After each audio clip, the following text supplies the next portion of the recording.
Hi, this is Lamar, and you're listening to Getting to Third Space with Lamar and Tom. A third space is a term that refers to a safe space for people to come together for respectful dialogue in a spirit of listening, sharing, and learning. In this podcast, we explore what it means to have third space conversations, and we try to model them. If you like what you hear in this podcast, please be sure to subscribe, share it, and of course, like it. The more people join us, the quicker we get to third space as a society. Now let's get to third space today. Hey Lamar, how's it going? Yeah, it's going great. I'm still a little chilly out here in Kansas. How about in Maine? Oh, how about Maryland instead? Maine. How is it in Maine? How did you get me to Maine, man? I mean, I don't know. Maine's beautiful. I love Maine, but it's on my bucket list. Yeah. Yeah, but I'm in Maryland. Yeah, actually, it's quite nice. I mean, you know, we're here in February, and woo, you know, February. You know, why? I'm not sure why.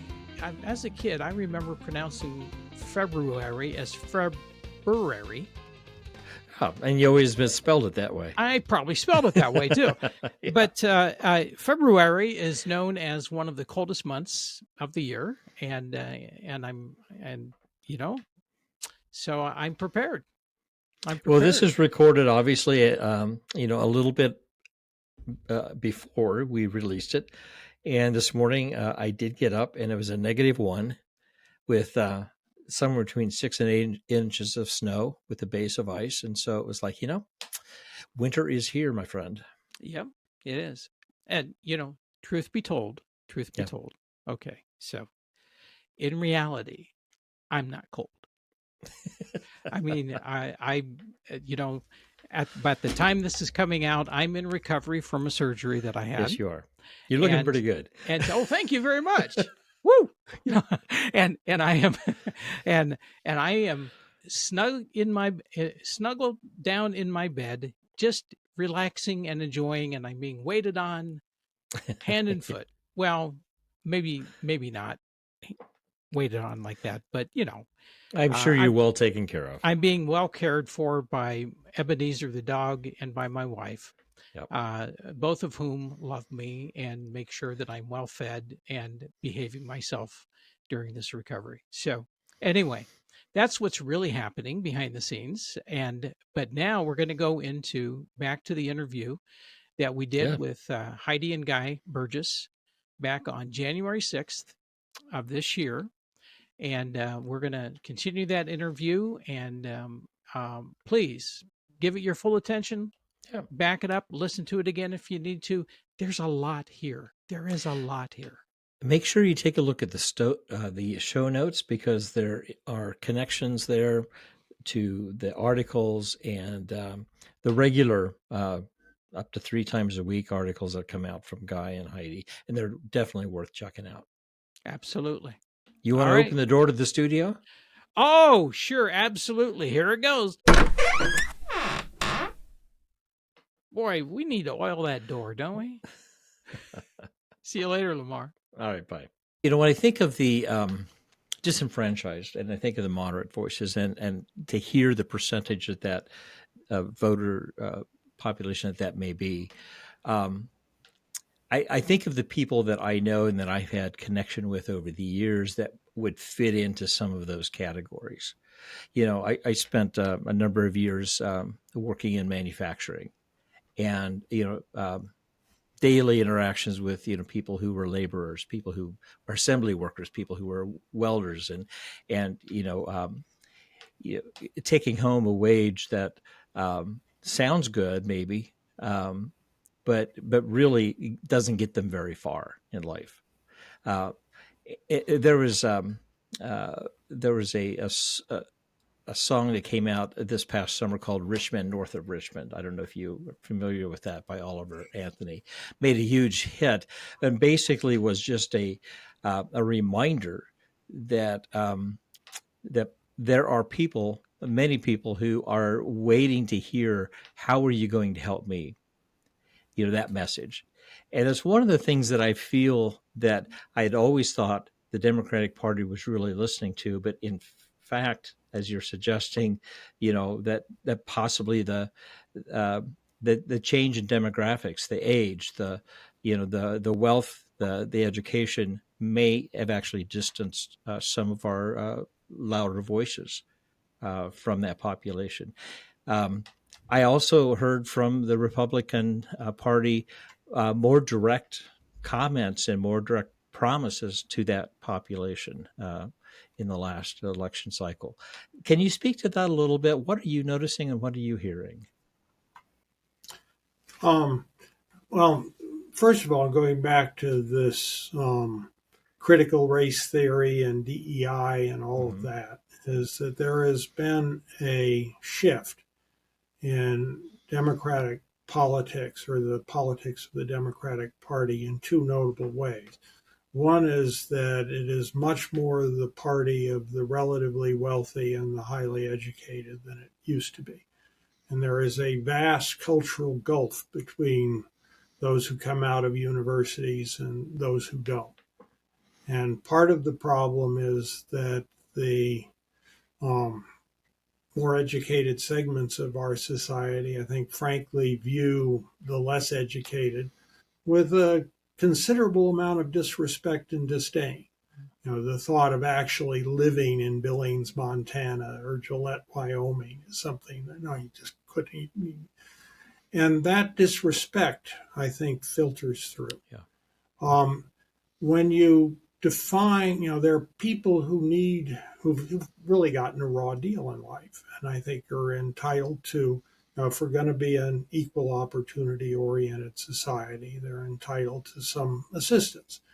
But when you define the way you provide that assistance is only based on these racial and gender categories. So we'll stick with that way of splitting America rather than trying to understand who really needs help and who doesn't. There was an article in the Wall Street Journal about Gillette, Wyoming, which was a coal town. It was built out of nothing in the great energy crisis of the 70s when we were desperate for coal.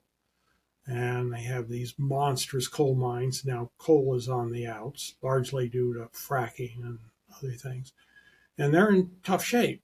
And they thought about applying for programs in the federal government to help distressed communities.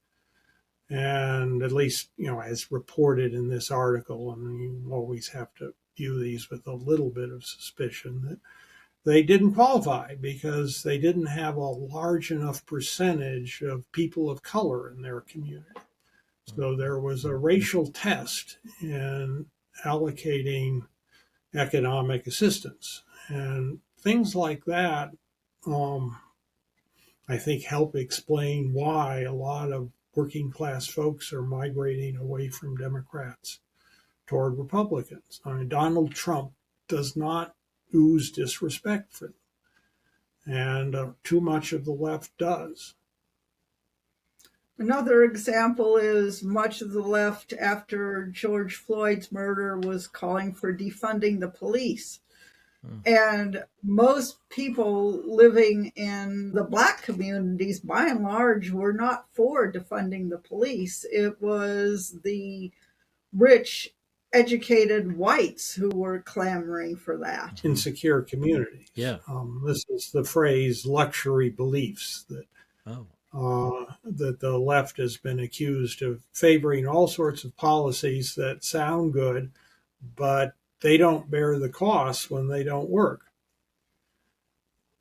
And defunding the police is one example. So have you seen this as a change in position with the Democratic Party, or do you feel this is something that's been there all along, or does this No, go? I think it's a change in position. Okay. And certainly an intensification. And another change is that the Democrats used to be very much a party of labor.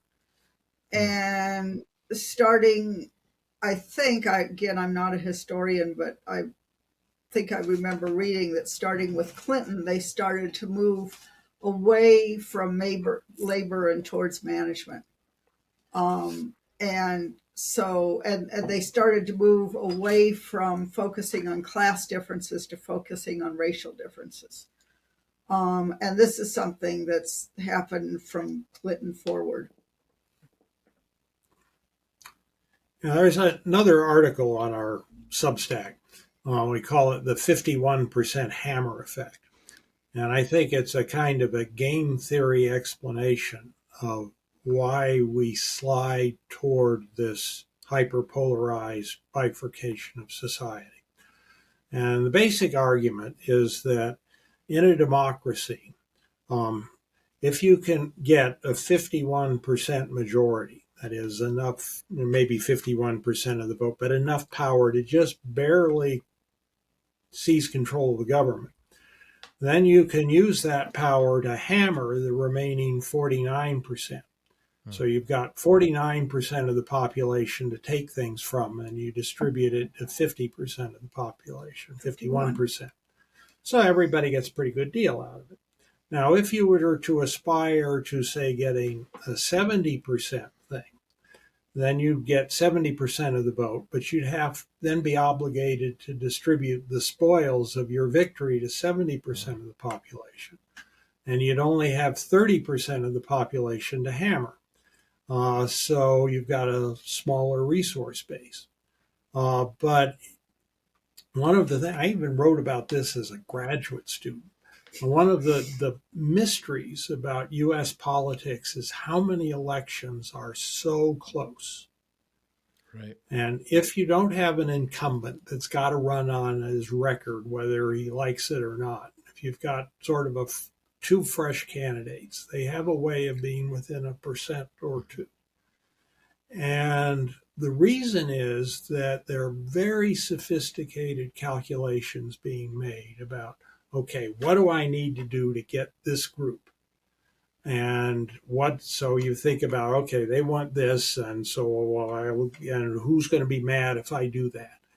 And you've got a race to do this, and they're conducting this race in accordance with this 51% hammer effect, that you're trying to build the biggest coalition, and to do that, you get to anger the other side of the coalition. And that is a big driver. And the other big sort of psychological driver of our problem is what we call the true believer effect. The people that Heidi mentioned that are on the extremes of the left and the right, sometimes they're called wingnuts, are people who really believe in their heart of hearts that the other side represents an existential threat. And if you really believe that, you're going to use all the resources available to you to defeat them. And you will use tactics that you would normally think are reprehensible because the conflict is so serious and the threat is so serious that you'll do that. Folks in the middle that are a bit conflicted and can see both sides have trouble deciding who to fight for. So the big fighters in the system are these true believers. And they're the guys who show up for primaries, and they have an outside influence. We've been on a bunch of conference calls with democracy activists of one sort. And one guy is, his cause is the disenfranchisement of the center.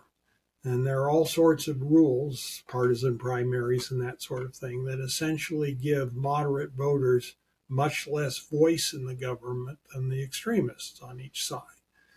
And that, combined with this true believer effect, is part of the driver. So if we're going to fix all this, we got to sort of take apart each of these pieces and try to develop programs to approach them and try to mitigate them. And it's a huge challenge. Well, this has been a really interesting conversation in parsing out the some of the issues that we're really facing, and I feel like you can read through your article pretty quickly, right? But what I've really appreciated about this is the opportunity to unpack some of those ideas that you were writing about, and in a way that helps us see them a lot more clearly. You also included in your article um, the suggestion, and a pretty strong suggestion, that there needs to be a sensible middle ground. And then Yeah. you define that as one that seeks to combat unfair discrimination without crossing the line into unfair reverse discrimination. And to achieve that middle ground, you offered three key principles for potential compromise. And actually, Guy, you had mentioned this a few minutes ago. And what Yeah. we'd like to do is unpack um, each of these just really briefly as we begin to close out here. So I'm just going to say that the first suggestion you offered was, you said that efforts to level the playing field should focus on providing those who have been unfairly treated with assistance based on the extent of that mistreatment and not some Right. arbitrary trait like skin color. Can you give us an example of what that would look like? Well, you could come up with, and it depends on the program. For college applications, it'd be a little different than for economic assistance for Gillette, Wyoming.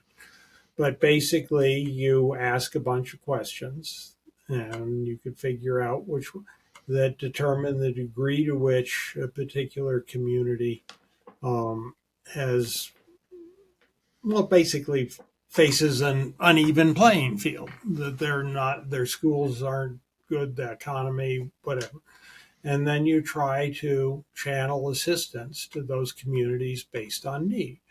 And the communities that have been most egregiously treated in the past, some of the racial groups that suffer some really terrible discrimination, would get a bigger share of this kind of assistance.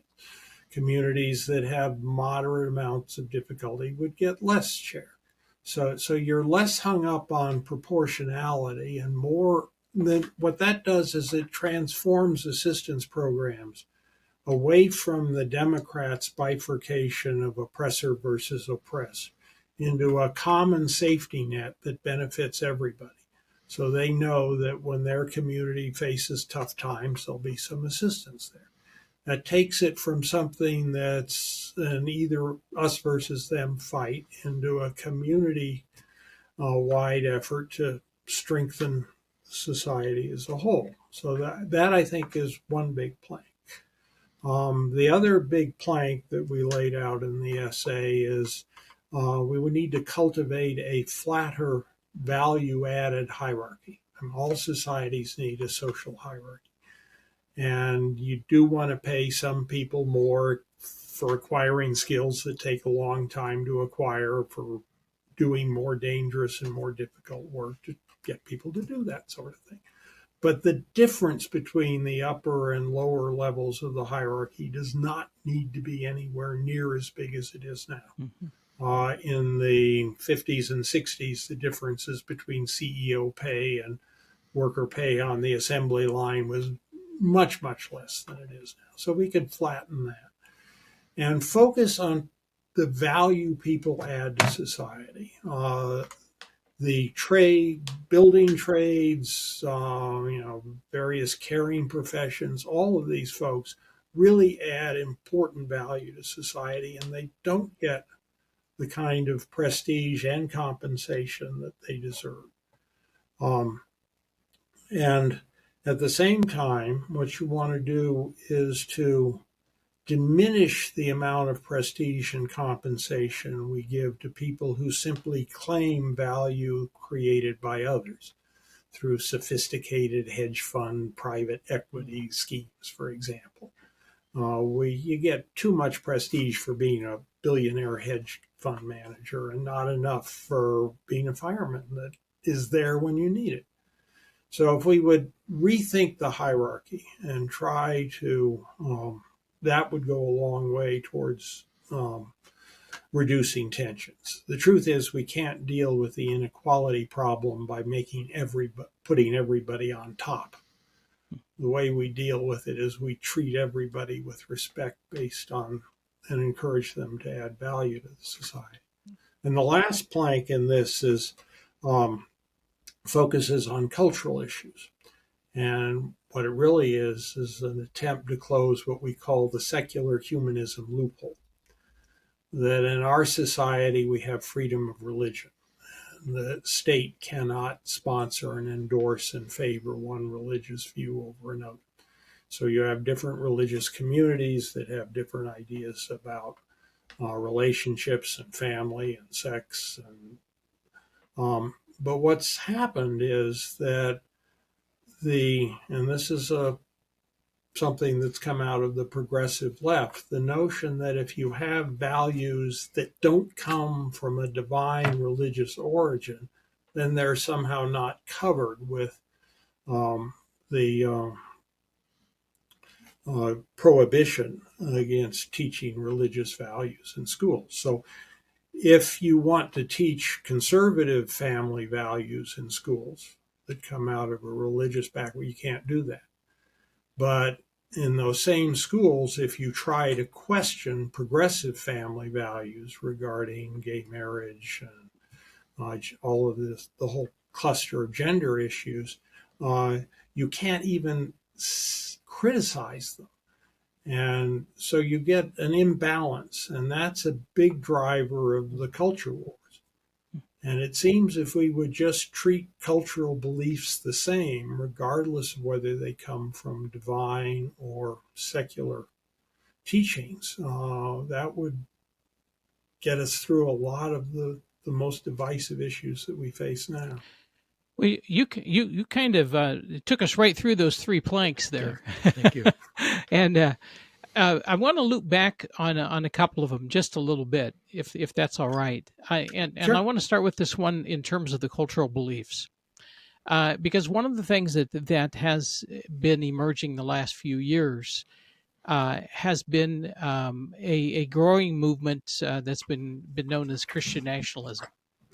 That we've seen among Christian faith communities in the United States, and that movement seems to be about American, and for that fact, Christian exceptionalism and exclusion, not so much inclusion and equality.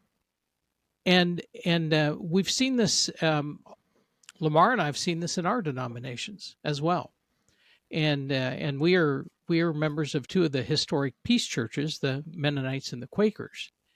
And so, given the growing influence and prominence that we're seeing of the Christian nationalist movement, how do we actually move toward greater inclusion and equality, given how strong those systems seem to be and how much stronger they seem to be growing? I'll say one thing and give Heidi a chance to comment. I think that your chances of pushing back against the extremes of Christian nationalism would be much greater if at the same time you would push back on the extremes of secular beliefs that are getting pushed in a comparable sort of way. So it's treating everybody the same. My answer would be similar to that I think we're seeing the rise of Christian nationalism as a response to the fear that Christianity was either not going to be allowed anymore or was being disrespected. There was the whole fear around gay marriage and abortion, and then the whole gender thing and transgender rights and all of that Christians began to feel that the progressives were forcing them to behave in ways that were counter to their religion. They're responding to the fear that they're not going to be allowed to pursue their religion in our typical us versus them, I'll fight you for it way, saying, okay, we're going to work against you. And I think everybody needs to back away and say, look, let's look at what America was founded on. Let's look at the basic Constitution, Declaration of Independence, the very idea of America is freedom of religion, freedom to pursue your own beliefs as long as you don't hurt other people. Or deny them that freedom. I think the progressives would be very well advised to admit that they probably have gone too far and they have done things that have harmed Christians.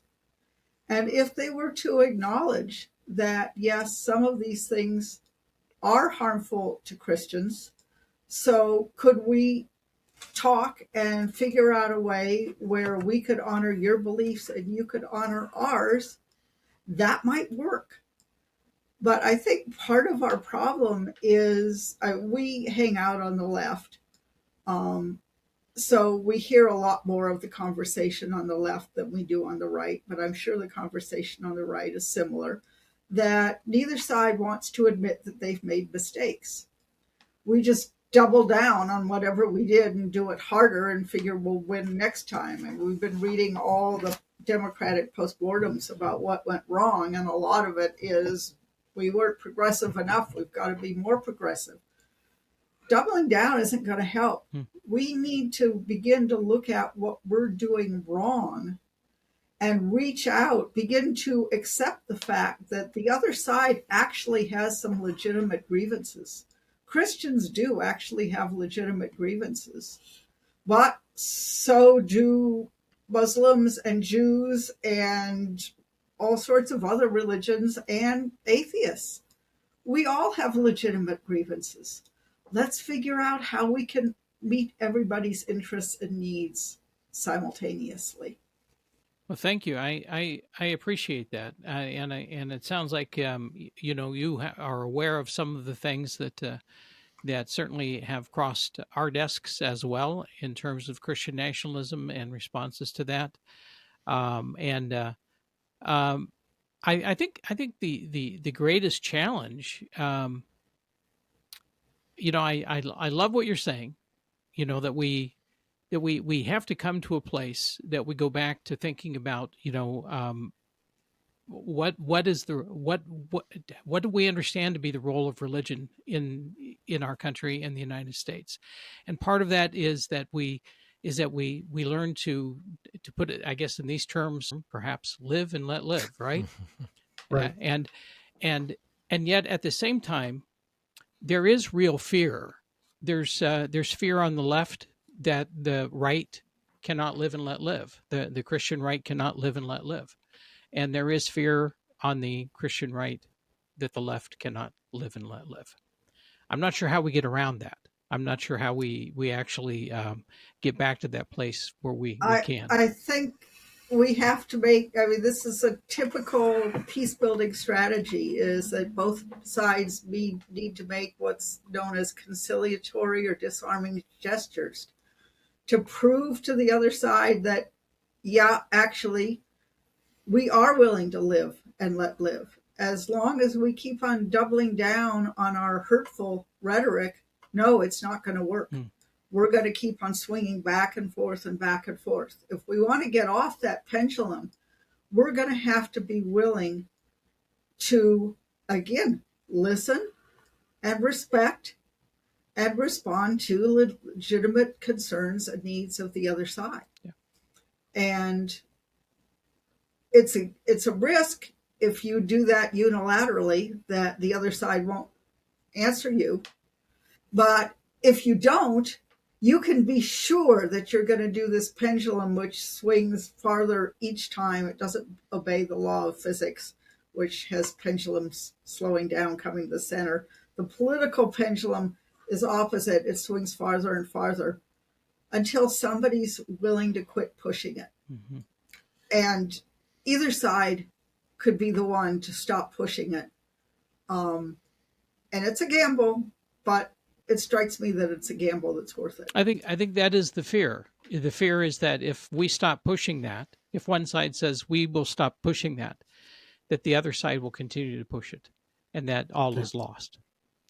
Well, that goes back to strategies for dealing with escalation. Mm-hmm. And that is an area where an awful lot of work has been done over the years with various confidence building measures and that sort of thing. But one of the things that also has to happen is that people need a more sophisticated understanding of conflict dynamics. In this particular case, I go back to another big thing that I learned from Wendell Jones years ago, the guy who taught us about complexity, is that the fear part of the brain is quite literally wired ahead of the hope part of the brain. And there will always be a few wingnuts that really are threats on both the left and the right. And it's easy to focus on that threat, just like if you're out in the jungle, you really pay attention to the saber-toothed tiger over there. And they really do represent a threat, but it's a relatively modest threat when you don't make the mistake of deciding that everybody is like your worst enemy.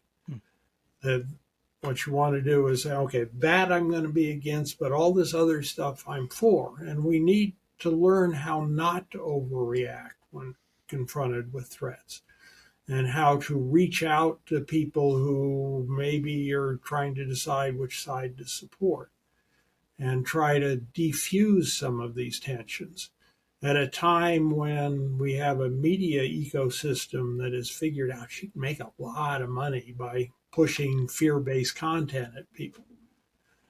And what people pay attention to and circulate with their friends is the most outrageous thing that the other side does. And that's a habit we've got to learn to recognize and break. This is why I think that perception gap study is so important, and I'll send you the link to that. Please. So I hope you can include that in the notes that go with this too. I really think that we have much greater fear of the other side than is warranted. And if more people could get a more realistic understanding of what the other side is mostly like, we could make progress. Well, thank you. And I'm looking forward to that article. I mean, you really piqued my interest with what you reported there, and I encourage folks to read that. There are lots of other folks who've reached similar conclusions. This isn't just like one study that's weird. Sure. Well, Tom and I really appreciate you unpacking kind of your vision for a more peaceful world, ways of managing conflict, a more effective democracy. How hopeful are you that your vision can be achieved in the next X amount of years? I think it depends on whether people decide they want it and whether they decide that they want to work on it. There's a fellow that we've been quoting for a long time, and we haven't figured out who actually originated the quote, which is, "Things that can't go on like this don't." Almost everybody is unhappy with our current political situation. So the time is ripe to start doing something different. And the thing that we're really pushing, and there's a lot of other people pushing it, and this is what really gives me hope, is that there's an increasing number of people who realize that fixing democracy is a job for everybody. And that doesn't mean that we're all going to get involved in presidential politics, but a lot of people are focusing in at the local level and saying, if we can fix politics at the local level, if we can get citizens engaged in their communities, serving on boards, coming to meetings, working at the soup kitchens, just working with their neighbors to establish good relationships at their communities, and there's getting to be more and more and more of this going on, that will scale up to eventually reaching the national level. And we've been working with, as Guy mentioned, meeting monthly with this group of people who have been interested in strengthening democracy. We've been meeting with them now probably for a couple of years. And when we started, there were about 10 or 15 of us on the monthly conference call. Now there's several hundred on the monthly conference call. And these aren't, by and large, individual people. They are people who head organizations of sometimes thousands of other people. And some of, for instance, the Bridge Alliance is an organization of organizations who are interested in doing red-blue bridging dialogue type stuff. So the Bridge Alliance has one person that comes to this conference call, probably representing hundreds of thousands of people. Wow. And it's growing, but it isn't visible yet. Once it becomes visible, which is one of the things that we're trying to do with our work, and we could talk a lot about that, but we won't. But come to Beyond Intractability in a few months, you'll be able to see more of it. Is we're trying to make it visible. And if it becomes visible, it gives people hope. And if they have hope, then they're more likely to get engaged. And the key to whether this works is whether lots and lots of people will get engaged and start working towards it. If we figure our politics is completely broken and we put our head in the sand, we don't do anything, it's going to stay broken. If lots and lots of people decide, I'm sick of this, I don't want to live in a country that's run like this anymore, I want to get involved and change it, then we can make it work. One of the things I think we need to do is to cultivate something we call a great reframing. Right now, we think of politics as an us versus them game in which our enemy is the other side. And what we really need to do is recognize that our enemy really is the destructive way in which we deal with intractable conflict. And that if we can focus on reducing the destructiveness of intractable conflict and promoting the constructive aspects of conflict, then we're all of a sudden on the same side. And one of the arguments that we make is that conflict is the engine of social learning. The basic conflict interaction is that the world would be better if you do something a little bit differently. The guy comes back and says, I'm not so sure. And it's how we decide which of those suggested changes are beneficial and which ones aren't that determines if we can do a good job of that. And that's what constructive conflict is all about. Then society learns and advances. If we can't do that, then we find ourselves in the kind of difficulty we're in at the moment. The other pitch that we make is that this is the most serious problem facing humanity. I tell the story about how when I was just out of graduate school, I had the opportunity to work in the National Center for Atmospheric Research and literally listen to guys like Steve Schneider in the hall talking about, hey, the climate's changing. And this was 20 years before Google, or 10 years before Google thinks the climate change movement started.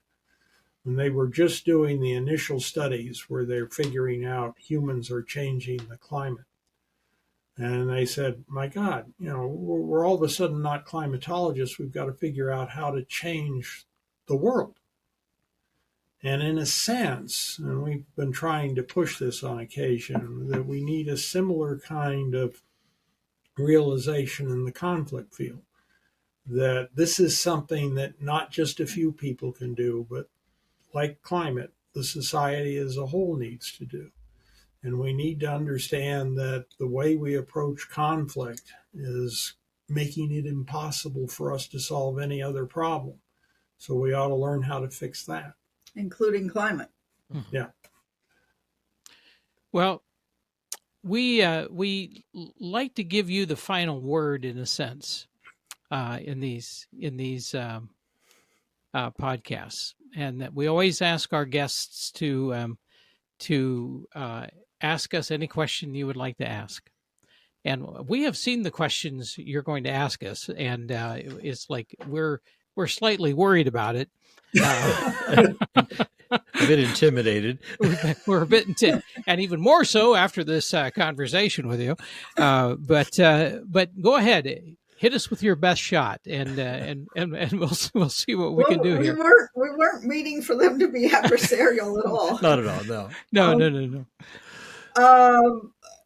My first question to you was, what do you think? And I should have gone back and done my homework, and I will admit I didn't. What was your original conception about the third space? Where did that phrase come from? And is it similar to, I'm phrasing this differently than what I sent you. That's okay. Bill Urey's notion. He's a very well-known conflict resolution guy who was co-author of the book Getting to Yes, which you might have heard of. It's one bestseller of our field.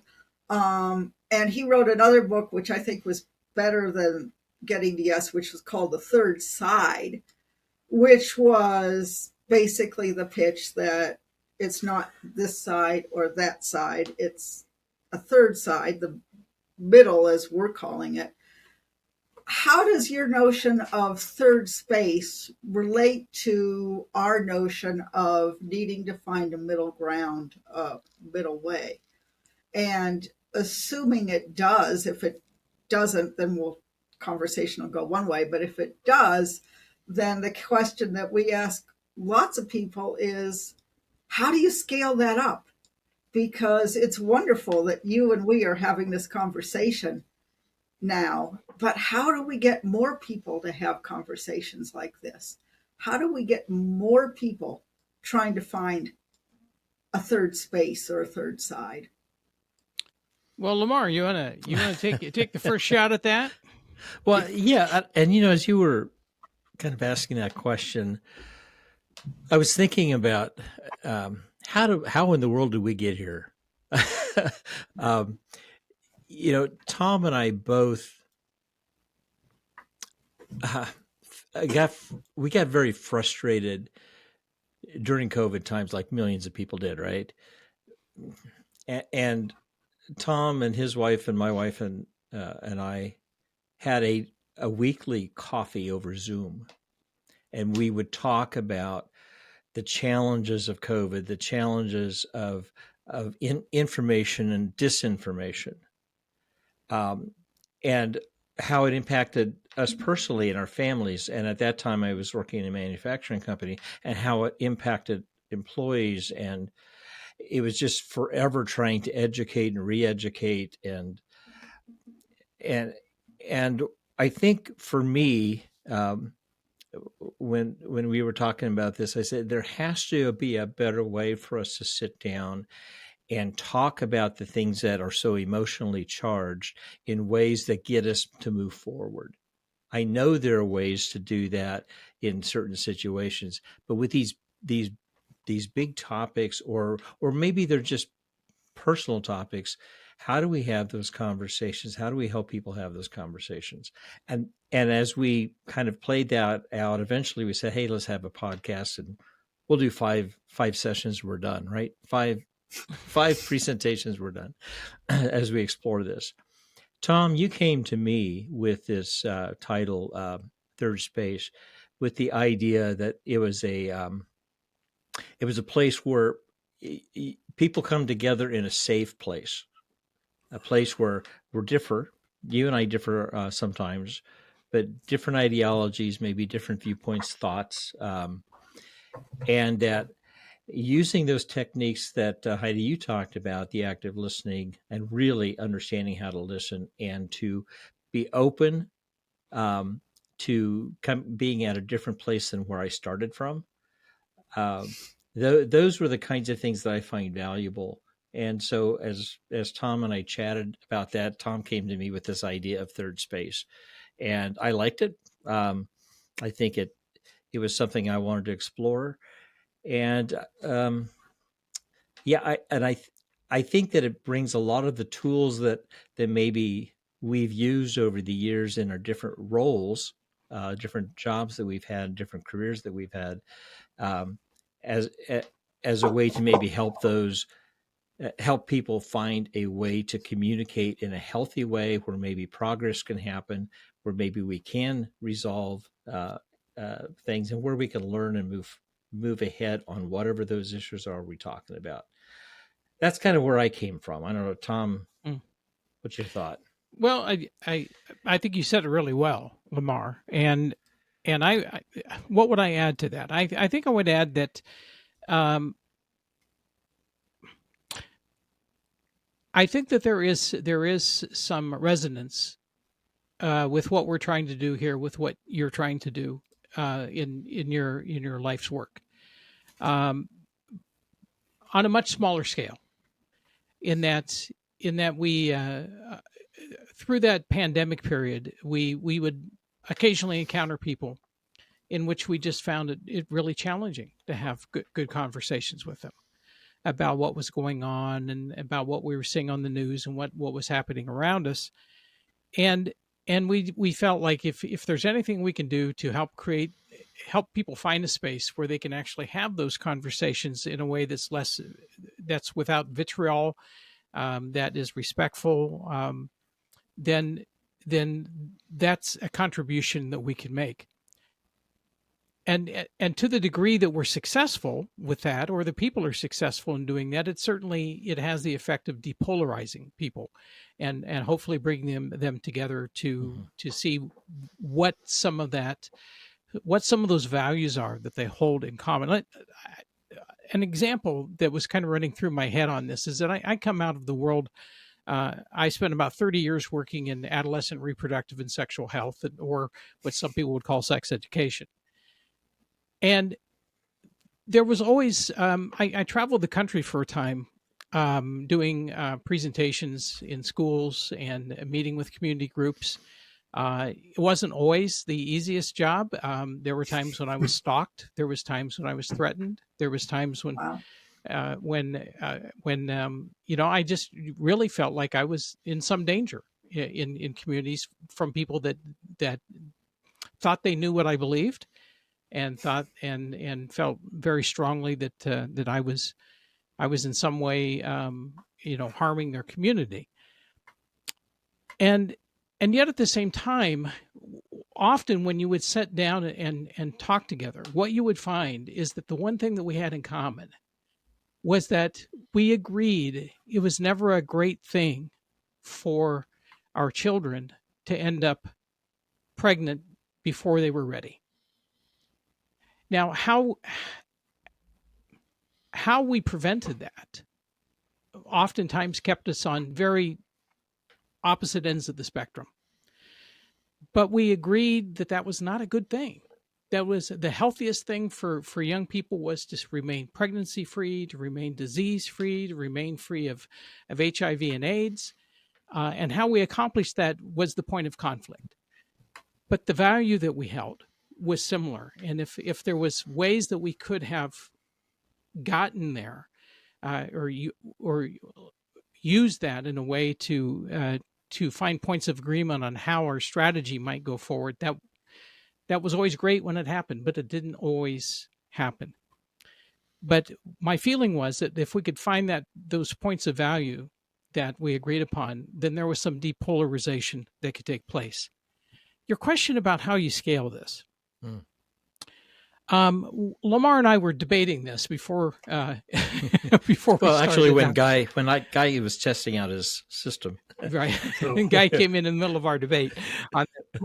This one of the things we were debating, but the one thing that we agreed upon is that relationships are really key. Right. That the ability to depolarize in any conflictual situation is related to the degree to which you can establish relationship with your opponent, and if you can establish a relationship with them, then you certainly have a chance. And I've always been taken by the work of a fellow by the name of Jonah Berger, who I think is at the Wharton School, who wrote this really interesting piece. I think it was a book, maybe it was part of the Great Courses, if you're familiar with those, on how ideas spread. And and he really he offers the suggestion that ideas spread through, in the same way that viruses spread. Think of it as a social virus. That one person gets the idea, they share it with another, and it grows over time, and you attain a critical mass. I tend to think that that's probably how we scale it. Is that it's a slow process, but it's a process that is really dependent upon relationship and our ability to really connect with others, and to own that process, and then take it and share it with others. I think what you described, Tom, and what you all were describing is how do we the need to be creative and think outside the lines from how we've typically have managed conflict, and think outside the systems that are designed to manage conflict. Part of my career, I did the enviable job of divorce custody mediation through the court system. And probably the most challenging thing of that whole process was to move the conversation out of an adversarial kind of a system, because it's an adversarial system. It's who's going to win, who's going to lose. And I think that we talked about the politics of today. We've talked about the different parties of today, and the messaging that's going into it. There is this win-lose mentality that is so permeable through all of that. I think getting outside the systems that promote the win-lose is just incredibly important. So to scale this up may not look like anything Tom and I are talking about, but I think it's going to have. I think those features that we're talking about are really important, and I think that they need to be seen in a win-win kind of a system versus a win-lose system. I don't know if that helps, but that's kind of where Tom and I were coming from our debate earlier today. Well, it corresponds to our thinking, so yeah. So it must be good, right? Right. Well, so I hate to ask this, but so Guy, what is your question? Well, the question that we've been asking everybody, really, I mentioned this notion of massively parallel peace building or democracy building, that what we're most interested in. And in defining this phrase massively parallel, we're not trying to invent some new way to approach problems and get everybody to follow it, but actually to have a word that describes what's naturally happening. And I talked a little bit about this engine of social learning, where all problems create opportunity. And what I'm most interested in from your conversations are what are the really interesting things that you found out about that people are doing to approach some aspect of this giant problem that we've been talking about. People who are doing things in accordance with Boulding's first law that prove it must be possible, that more people should be aware of. That was a zinger, because we didn't afford more you about that one. Yeah. I'm looking here. I don't think that's the question you sent us. So, No, but I like the question. Yeah. But we had a very vigorous debate about the question you did send us anyway. So. Well, we can ask that one too if you want. No, that's all right. That's okay. This is an interesting question too. Lamar, you want to take a shot first? I'm going to actually let you take a shot at that, because I'm thanks. still formulating my response. Yeah. What we're finding, I think, at least what I'm learning from this process of doing this is we've been fortunate enough to interview a number of different folks on the podcast, and if you want to laugh sometime, go back and look at our very first podcast. I mean, oh my God, were they horrible? But we've gotten technically better. We've gotten a little bit better and more comfortable in our skin in terms of the podcast. And what we've been doing is been having more fun in terms of our conversations with people. And in that, I think what it does is it opens a door for people to share more about who they are and about what is important to them and what they do. And I think the thing that strikes me in perhaps a common denominator across the board of the people that we've interviewed, and they, very different stripes. We've interviewed some very progressive people. We've interviewed some very conservative people. Um, is the ones that we've talked with, they're making an effort. I mean, that seems like a silly thing, but they're simply making an effort, and they're trying to get out of their own silo or their own echo chamber to have conversations with people, even with us, knowing that we may not see things exactly the way they see things, and I appreciate that. It's really helped me develop a sense of appreciation for the efforts that people make, even though sometimes it can be really scary for them because they're not really sure what that might mean for them. I One of the books we were talking about earlier today was the book Culture Wars that came out in 1991, I think it was, around about there. And one of the things that he talked about in that was that one of the things that keeps us in conflict is that when we come together to try to work together, we all come in with a host of interests behind us. Those interests might be people, that might be ideas, they might be pressures that are on us. And it's very difficult for us to engage another person in an open and honest and thoughtful way when we are aware of what the price might be that we pay because of these other interests that are behind us. And yet to see that there are people who have those interests, and those interests may be pressures actually on them, that are willing to nonetheless make the effort, I find to be very heartening. Let me add a little bit of personal experience based off of what we're purporting with the third space. And Tom, you mentioned we've interviewed some interesting people, and we have, and people that politically I would not agree with necessarily. What's been interesting to me has been the ongoing relationship that was developed as a result of those conversations. It totally surprised me that we would want to continue having these conversations, but we are, and I see that as a way to test and to live out kind of the things that we're talking about with third space. It's not about agreeing. It's not about being always on the same page. It's about trying to find that center that we can actually make a difference with. And what is surprising in all of this is how much we typically do agree on lots of things, but it's those few things that we don't that tend to get in the way. So I personally have been really impacted by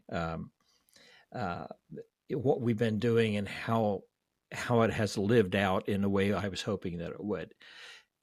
In addition to that, we have run across some things that some tools or programs that are really trying to connect people in a relationship.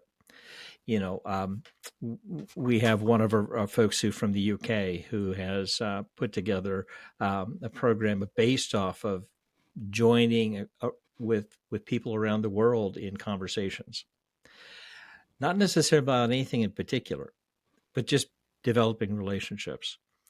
And Tom has introduced me, and maybe you could talk a little bit more about this, Tom, to a group that is about supporting each other, giving each other accolades, learning about each other, which I'll be honest with you is a bit. It sounds why am I doing this kind of a podcast and be intimidated by that? But I am at times. I joined the group, and suddenly people were welcoming me. It's like I don't know these people, but they want to get to know me. Those are things I see people have a hunger for really trying to get beyond our differences. And that is something I see people doing that is encouraging to me. And I'll just mention, I'll give the shout out to that group. It's called Be Humankind. Oh, thank you. And it was started by a woman by the name of Jules Casey, whom we hope to get on the podcast, by the way, in the UK. And the I would say that the theory behind the group is that there's a lot of ways we can relate to one another in this world, but fundamentally, the best way to relate to one another is in kindness. And it's a group that's been operating for about 2 or 3 years. Jules and I happen to be thrown together in a small group together online in a workshop online in a webinar, and we got to chatting in that small group. And she said, I'm going to send you something. I think you might find this really interesting, and I have. And so it's called Be Humankind, and we'll try to put a link in the show notes to that as well if people are interested in joining. Great, I Great. am. There's no cost. So, well, Guy and Heidi, we are so appreciative of the time that you've given us here Absolutely. today, and you've given us a lot of time. In fact, this is going to be 2 podcasts. All right, Yeah. so we're going to break this up, and it's going to be 2 podcasts, one of theirs, and we so appreciate it. Do you have any last closing thoughts for us before we let you go? Just want to thank you for giving us the opportunity to talk to you. It was fun. And we hope that everybody that sees this will think about how they can help make U.S. politics, or if you're watching from other places, politics in your place. This isn't just a United States problem, it's a global problem. There are rules for absolutely everybody, and it's really important that everybody start trying to build relationships with people who are different. Take the leap, be confident that the chances of it paying off well are much higher than the chances of you getting burned, and the results for us personally and for our countries and our globe really make it worth it. And don't get discouraged. I mean, there are lots and lots of people that are trying very hard to address this cluster of issues. And one of the things about this learning engine that I've talked about is it lags behind the problem. The problem has to present itself in ways that convince everybody, this is really at the top of my priority list. And then people are willing to devote the energy. And the thing that we find so encouraging is just how many people in how many different places are really rising up to meet the challenge. Well, thank you both. And we're going to let you get back to your life there in Colorado. And right. And wish you a very we're only 6 days into the new year, so we can still say Happy New Year. Happy New Year. Thank you. You too, and thank you much for having us on. And I hope that we can maintain the relationship as you have with others. We hope so too. That would be absolutely great. Terrific. Thank you. Thank you. All right. Well, hey, we have finished up that second part of the interview with Heidi and Guy Burgess. Lamar, what's your takeaway from that? Well, first of all, I hope there's no test. I took away first. I took away first of all a lot of affirmation on what Third Space is about, but more than that, to be able to see that there are so many people in this country, in this globe, that are really concerned about building relationships, about building a fair and honest way of government, of taking care of people's needs, and of leadership. To me, it it leaves me very hopeful. Mm-hmm. we were talking earlier after we actually did this recording and before we started recording these endings and the intros for this episode, these two episodes. And you mentioned this, so I won't take credit for it, but I thought it was so good I wanted to bring it out. And that is that this idea of speaking truth to power. That when Guy and Heidi were talking to us in this interview, they were not afraid to speak truth to power, whether that power is on the left or it's on the right. Right. And they really did a nice job, I felt, and I know you did as well, because you brought this up to me, of really speaking in a way that was both at times affirming to both the left and the right, and at times critical of both the left Yes. and the right. And I thought that what I heard in that and saw in that is that that's one of those skills we don't really talk about in terms of being in the third space, is the ability to kind of take that step back and look at both the positive and the negative of not only your position, but also of your opponent's position as well. Can we do that? Yeah, and I think that's a higher form of communication and a higher form of thinking, to be able to understand what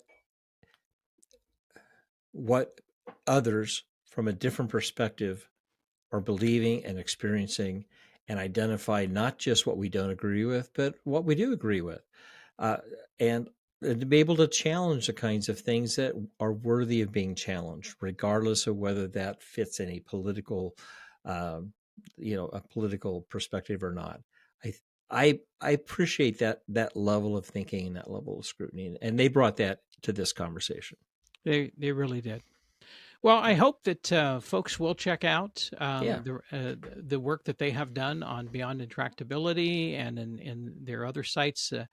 We understand that they're about to do a major upgrade on their Beyond Intractability website, and so we look forward to seeing that. But please check out the work that Heidi and Guy are doing. It's impressive stuff, and it's very affirming as well in terms of what we are trying to do in terms of creating safer spaces. I would really like to hear from people. I'd like to hear from people on this. I'd like to know what people's thoughts are. What their experience is, not just viewing this podcast with Heidi and Guy, but also maybe looking at some of their work. Maybe this could be a way to develop some more discussion on not just third space, but also beyond that, into dealing with conflict in general and dealing with politics in general. Yeah. All right. Well, Lamar, good to see you. Yes, sir. And we'll be back soon, right? All right. You take care, Tom. All right. Have a good night. You too. Bye. Bye-bye. Tom here. Thank you for listening to Getting to Third Space with Lamar and Tom. Remember to click on subscribe to get notices about new episodes, and be sure to like and share the podcast as well. Opinions and ideas expressed in this podcast are solely those of Lamar Roth and Tom Klaus, and we'd like to hear your opinions and ideas too. You can leave us a voice message on Spotify, or you can email us at the addresses found in the show notes. Also, in the show notes, you can find links to some of the things we talked about today, so you can check them out yourself. Until next time, keep moving forward toward third space.